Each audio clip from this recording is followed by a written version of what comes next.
परिचय। आमतौर पर आंकड़े तालिका के रूप में भी दिखाए जा सकते हैं। आंकड़ों का सचित्र प्रस्तुतिकरण आलेख कहलाता है। इस अध्याय में हम आयत चित्र और रेखा आलेख के बारे में पढ़ेंगे। आलेख को अच्छी तरह से समझाने के लिए समाचार चैनल और पत्रिकाएं आलेख का उपयोग करती हैं। आलेख से बड़ी आसानी से समझा जा सकता है। ये पाई चार्ट है जिसमें एक पत्रिका की दुनिया भर के विभिन्न देशों में बिक्री की तुलना की गई है। इस तरह हम देखते हैं कि आलेख हमारे जीवन में कितनी अहम भूमिका निभाते हैं। उद्देश्य। इस पाठ के अंत में आप निम्न करने में सक्षम हो जाएंगे: दंड आलेख खींचना, दिए गए आंकड़ों की पाई ग्राफ से प्रस्तुति करना, आयत चित्र खींचना, रेखा आलेख खींचना, आलेख पर बिंदु अंकित करना, आलेख की मदद से कुछ समप्रायोगिक समस्याओं को हल करना। आलेख प्रस्तुति। दंड आलेख। यहां सांख्यिकी आंकड़ों को सचित्र, समान चौड़ाई वाले कई ऊर्ध्वाधर या क्षैतिज आयताकार स्तंभ जो एक दूसरे से समान अंतर पर हैं, के द्वारा दिखाया गया है। स्तंभ आलेख में तिमाही, छमाही और सालाना परीक्षाओं में दिव्या की उपलब्धि दिखाई गई है। इससे हमें साल भर की उपलब्धि की तुलना करने में मदद मिलती है। उपरोक्त आलेख से हमें मालूम हुआ कि दिव्या के कुल प्राप्तांक में बढ़ोतरी हो रही है, जिससे पढ़ाई में उसकी प्रगति पता चलती है। दंड आलेख दोहरे भी हो सकते हैं।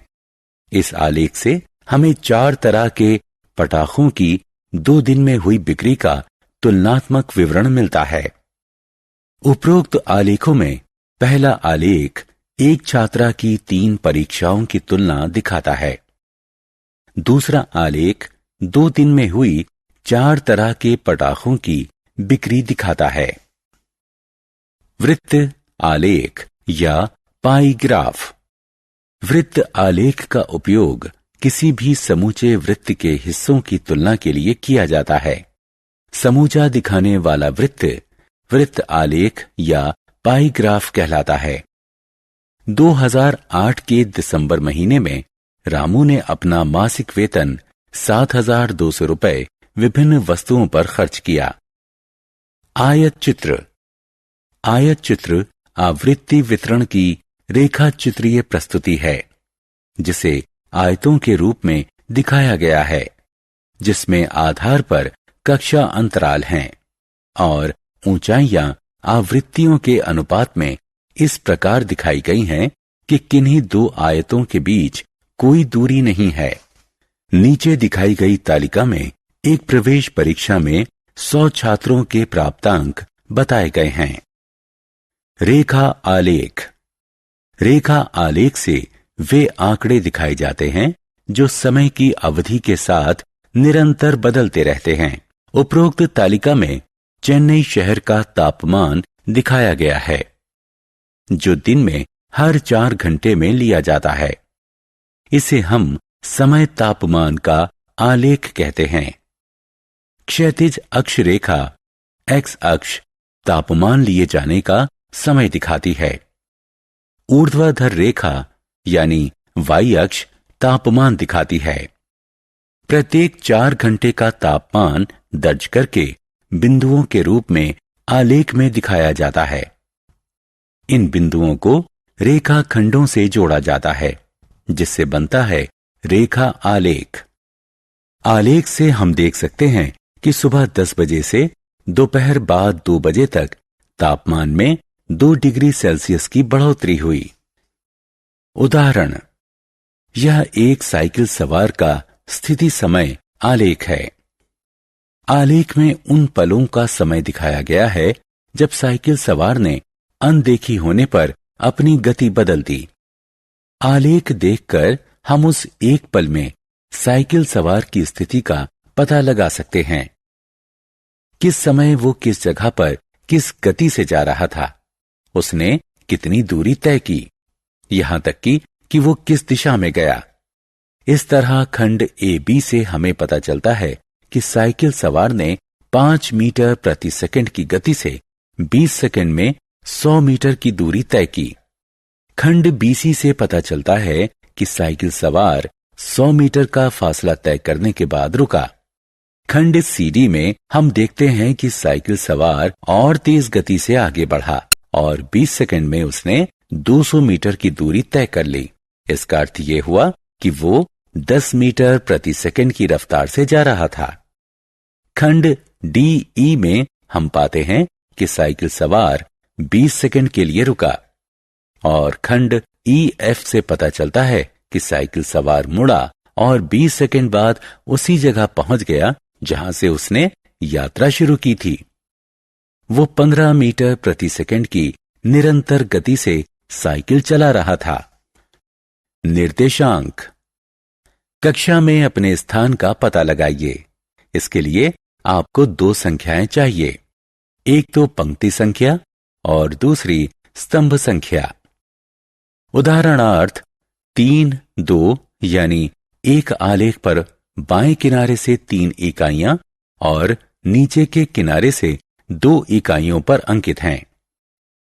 आलेख पर हम x और y अक्ष बनाते हैं और फिर आवश्यक बिंदु उस पर अंकित करते हैं। 3 कहलाएगा बिंदु का x निर्देशांक, 1, 2 है बिंदु का y निर्देशांक। हम कहेंगे बिंदु के निर्देशांक हैं 3, 2। हमेशा पहली संख्या x निर्देशांक को दर्शित करती है और दूसरी संख्या y निर्देशांक को। उदाहरण, आलेख शीट पर बिंदु 4, 5 अंकित करें। क्या ये 5, 4 के समान ही है? हल। एक्स वाई अक्ष का पता लगाएं। O 0, 0 से शुरू करें। पहले 4 इकाइयां दाएं ओर चलें, फिर 5 इकाइयां ऊपर की ओर। हम बिंदु 4, 5 पर पहुंच गए। आलेख पर बिंदु 4, 5 और 5, 4 भिन्न बिंदु हैं। रेखा आलेख। एक आलेख में जो कि अंकित बिंदुओं को एक रेखा में मिलाते हुए तैयार किया जाता है, रैखिक आलेख कहलाता है। अनुप्रायोगिक समस्याएं। दैनिक जीवन में हम सुनते रहते हैं कि विश्व में ईंधन की कीमतें बढ़ने से पेट्रोल की कीमत बढ़ जाती है। अगर पेट्रोल का उपयोग कम किया जाए तो बिल की राशि भी कम रहेगी। इसका अर्थ हुआ कि एक मात्रा का दूसरी मात्रा पर असर पड़ता है। पेट्रोल का बिल पेट्रोल की मात्रा पर निर्भर है। हम कहेंगे कि पेट्रोल की मात्रा स्वतंत्र चर है और पेट्रोल बिल की राशि उसका आश्रित चर है। ऐसी राशियों के संबंध को हम आलेख द्वारा भी प्रदर्शित कर सकते हैं। उदाहरण, मात्रा तथा मूल्य। नीचे दी गई तालिका चावल और उसके मूल्य की मात्रा बताती है। ये आंकड़े दिखाने के लिए आलेख तैयार करें। चावल की किलोग्राम संख्या को एक्स अक्ष यानी क्षैतिज अक्ष पर 1 इकाई बराबर 5 किलोग्राम से चिन्हित कीजिए। चावल के मूल्य को वाई अक्ष यानी ऊर्ध्वाधर अक्ष पर 1 इकाई बराबर 100 रुपए से चिन्हित कीजिए। बिंदुओं को अंकित करें। 10, 300, 15, 450, 20, 600 और 25, 750। बिंदुओं को जोड़ें। आलेख मूल के बीच से गुजरेगा। मान लीजिए हम 17 किलोग्राम चावल का मूल्य जानना चाहते हैं, तो क्षैतिज अक्ष पर 17 ढूंढें, फिर 17 से गुजरते ऊर्ध्वाधर अक्ष का अनुसरण करें जब तक कि वो आलेख P पर ना मिल जाए। P से एक क्षैतिज रेखा लें और 475 पर ऊर्ध्वाधर अक्ष से जोड़ दें। ये मिलन बिंदु 17,475 आपका उत्तर है। ये एक ऐसी परिस्थिति का आलेख है जिसमें दो राशियां समानुपात में हैं। ये आलेख हमेशा रैखिक ही होगा। उदाहरण, मूल और साधारण ब्याज। एक बैंक वरिष्ठ नागरिकों को उनकी जमा राशि पर 11% साधारण ब्याज देता है। जमा राशि और उस पर अर्जित ब्याज के बीच संबंध दिखाने वाला आलेख बनाएं। 500 रुपए के निवेश पर मिलने वाला वार्षिक ब्याज। 88 रुपए वार्षिक साधारण ब्याज अर्जित करने के लिए आपको कितना निवेश करना होगा? हल। क्षैतिज अक्ष पर रुपए का निवेश x में अंकित करें। यहां 1 इकाई बराबर 100 रुपए है। ऊर्ध्वाधर अक्ष पर ब्याज के रुपए को y अंकित करें। यहां 1 इकाई बराबर 10 रुपए है।